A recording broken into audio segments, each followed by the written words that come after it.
Now, nearly 80% of Australians believe the country should keep its international border firmly shut until the pandemic is under control globally.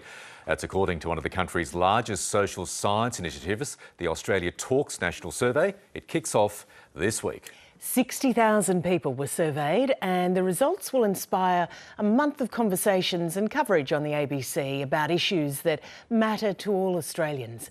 For more, ABC Chair Ita Buttrose joins us now. Good morning to you and welcome to News Breakfast. Thank you. Why is it so important that the ABC does something like this? It's a massive project. Well, we did one before in 2019 and we thought we probably wouldn't do another one for about 5 or 6 years because how could anything change so much? But then COVID came along, and as we know, lots of things changed. Well, if you're in our kind of business, you need to know about your audience, and our audience are the Australian people. So the more we know about them, the better we can deliver services to them. So COVID clearly changed the way we live. You know, as you've just mentioned, a lot of us think it's okay to keep the borders shut. A lot of us think it's okay to restrict our freedom. 70% of us think it's okay to restrict our freedom sometimes. 54% of us think that the vaccine should be mandatory. And when we did the survey, and I think this is quite interesting, 85% of us said yes, they'd be getting the vaccine, and only 7% were doubtful as to whether they would or not. Now, something has changed between then and now because, as we now know, there are a lot of Australians who are reluctant. Personally, I can't see what the problem is. I've had my first jab. I did have a few chills for one day, and then it was absolutely nothing. But if we don't get the vaccine, we're never going to be able to be free again. It's such a simple thing. Get vaccinated and then we can be free to travel and do whatever we like. Well, that's a very simple message, and it's a message that many people isn't being driven home as effectively as it should be, Ita, by, for argument's sake, the federal government. As somebody who was involved, and we talked about this last week, Ita, as somebody who was involved in the AIDS campaign in the 80s, the very effective public education, public awareness campaign back then. What would you like to see more of when it comes to convincing more of us to get vaccinated?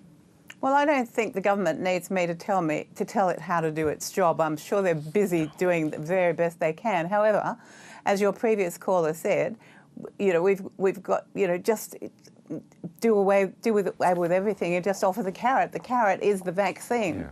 And once we're vaccinated, we'll be able to travel again. We'll be able to do all the things. Because the interesting thing about Australia Talks, all sorts of findings have come out of it. But at the end of the COVID discussion, more than half of us say that they believe they'd feel happier if they were able to do all the things they used to do before COVID. So there is this yearning in all of us to be free again. So while we accept the restrictions, I wouldn't underestimate that yearning we all have to get back to the way it used to be. But then the survey tells us that many Australians think we might never go back to the way that it was. And some of us think that, yes, we will get back there in 12 months. Some of us think in 2 years. But I think one of the most interesting things, I think, out of the COVID survey in particular is, you know, there were lots of gloomy predictions about relationships, you know, that partners, husbands and wives wouldn't get on with each other, being socially isolated, having to spend time together. And yet it's been very different. 29% of us say they've had more time for their families. 23% say they've had more time for their spouses and partners. 21% said they've had more time with their friends. So what I think we've discovered is time. COVID forced us all to stop for a moment and to think about the crazy lives that we led. And we suddenly discovered that we had time to enjoy our loved ones, time to do things with them. And I think that's one of the reasons why there appears to be a reluctance by some to return to the workforce 5 days a week. That's why so many people are hanging out for maybe 3 days at work and 2 days at home. You've done the survey yourself, have you now? Well, the one that's available for people, yeah.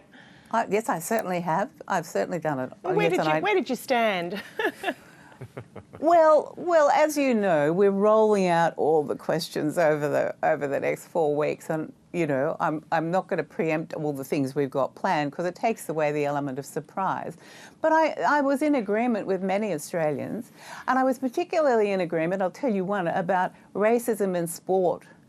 something like 69% of women say yes, there is, and 51% of men say no, there isn't. So I find that quite interesting. Women are far more conscious of racism in sport than men are. But that will be explored in more depth as this survey goes along. Yes, weeks of excitement to come. Now, going back to one of the issues, the questions we're talking about this morning, Ita, that is that 70% of Australians believe our freedom or freedoms need to be constricted somewhat to keep us safe. That is up 16% since the last survey back in 2019. Generally speaking, in your view, what does that say about us as Australians? It's hard to tell what that says because we seem to be quite definite about not letting people back. And then you think, on the other hand, there's many Australians who want to come home. And I've got family members who are in England who would like to visit people out here, and they can't come. But I think it shows that we've lost a bit of our freedom-loving spirit. We've lost a bit of our adventure spirit. We're not prepared to take a risk. You know, life is full of risks, and while one wouldn't want to be silly about all the risks about COVID, we go back to what I was saying in the beginning. If we get vaccinated, our risk is a lot, you know, our risk almost vanishes, I hope.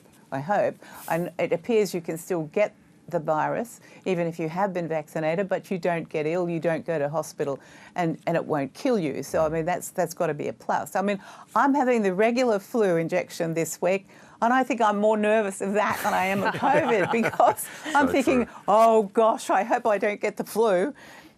So, indeed. Hey, we need to wrap up, Ita, and I know you don't want to give the government advice on the vaccination program, but gee, you're still a pretty effective communicator, for argument's sake. Hypothetically speaking, if you were to be approached to be the front woman for a national public awareness campaign, you'd say yes, wouldn't you? Of course I'd say yes. If the government thinks I could do a job for them, of course I'd be happy to do it. Right. The ball's now firmly in the government's court. Ita Buttrose, always a pleasure to chat. Thank you. Thank you very much. So the results come from the survey of 60,000 Australians, and now it's time to see where you fit on the issues that matter. So you can find out at abc.net.au/Australia Talks.